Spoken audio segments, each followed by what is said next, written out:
cognition in Afghanistan. We are transferring critical cognitive functions into technology systems because we're finding that the troops are overloaded with the amount of information that we're feeding them. So we're feeding cognitive processes into the technologies.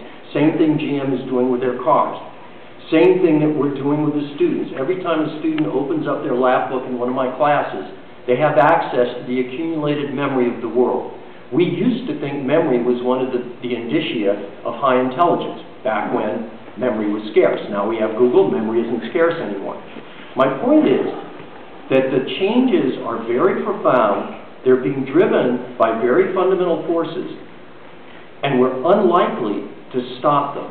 The idea that a lot of people come up with is, well, this is just bad stuff and we should stop it. It's not going to stop.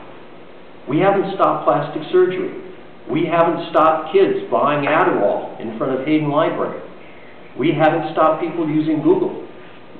The Japanese are not stopping their development of robots to manage older populations by substituting capital for labor.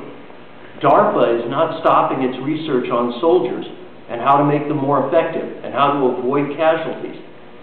These are all going on. It's a very, very potent force. So you say, well, you know, why don't we stop nanotechnology, which has been proposed, as you know, by a number of environmental groups?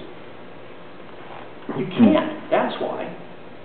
Most of electronic manufacturing right now occurs well under 100 nanometers. That's the level that's usually given for nanotechnology. So if you want to stop nanotechnology, unless you begin to play games with the definition, you've got to stop electronics. It's not going to happen.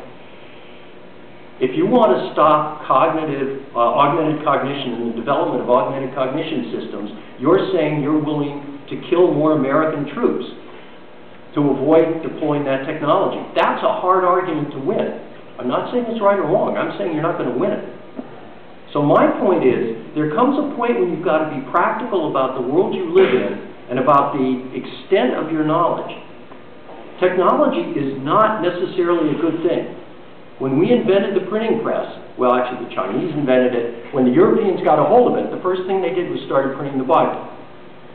Because of that, you got a Protestant Reformation. Because of that, you had hundreds of years of the bloodiest warfare that Europe has ever seen. Technology is not a fun little bunny. Technology is a really serious issue, and the more we focus on fringe groups, the less we're focusing on the real issues. Yeah, I fully agree with you that technology is a serious thing. It's part of human product, but what bothers me is that we always say, okay, you can't stop it, therefore let's not talk about it.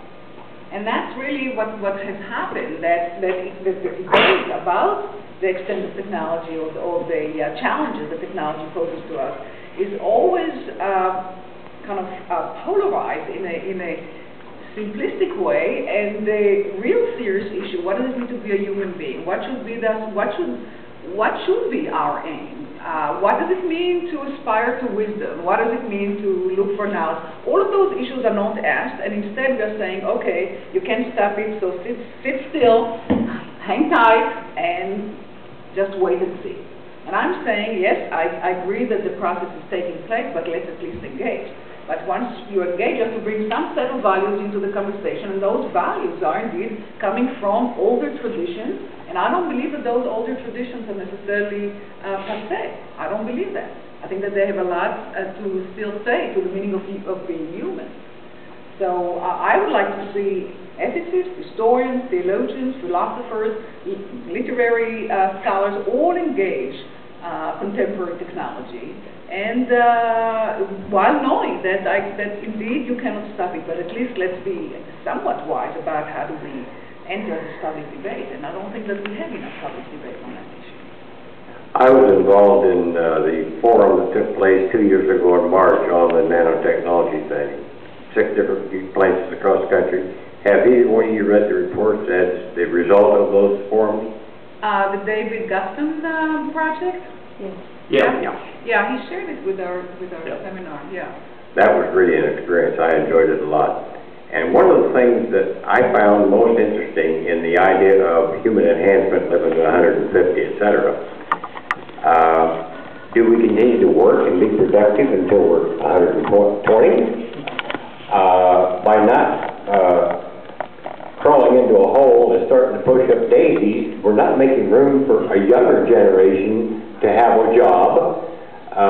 There's a whole lot of really deep implications if we live to a ripe old age, or a very ripe old age.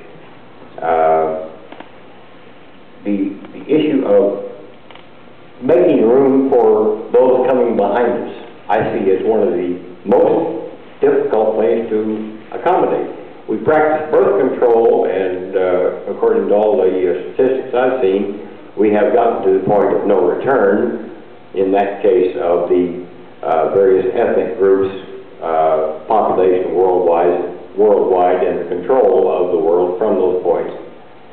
But the birth control side of life, you know, takes care of overpopulation. But if we live to 150, that negates the results. So to me, it's a very double-sided axe as to how you view it.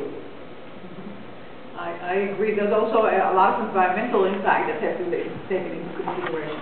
We need to be 150 or more.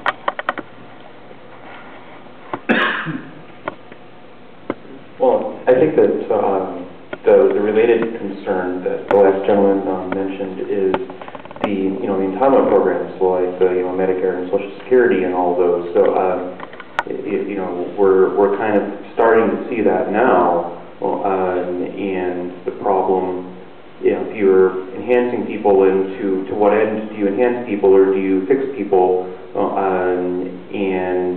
and say, well, now that we have this technology, we'll just fix everyone, and so everyone lives longer, and it's not I'm not posing a certain political position, but just saying that this is a real gotcha that comes up, that you're either deeply burdening your society with a huge tax burden, or you're making it a very what would seem to be capitalist or cost-conscious decision that, okay, you're not worth it. So that's I tend to share your related concern that comes up with the whole division of resources kind of thing. Well, I think it's probably worse than that. I mean, if you think about it, one of the reasons that you want me to go to my reward is because my mental processes have been formed in a period that is already obsolete.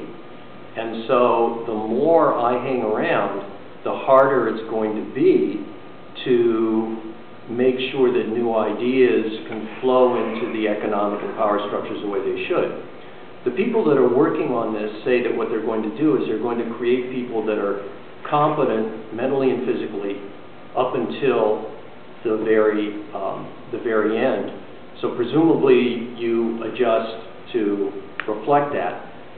But what happens if you have that many workers that suddenly flood into the market? What happens to reproductive policies? It's a major problem. So all of these issues being raised are important issues to consider, but note that you don't consider them until you begin to seriously try to understand the implications of the technology.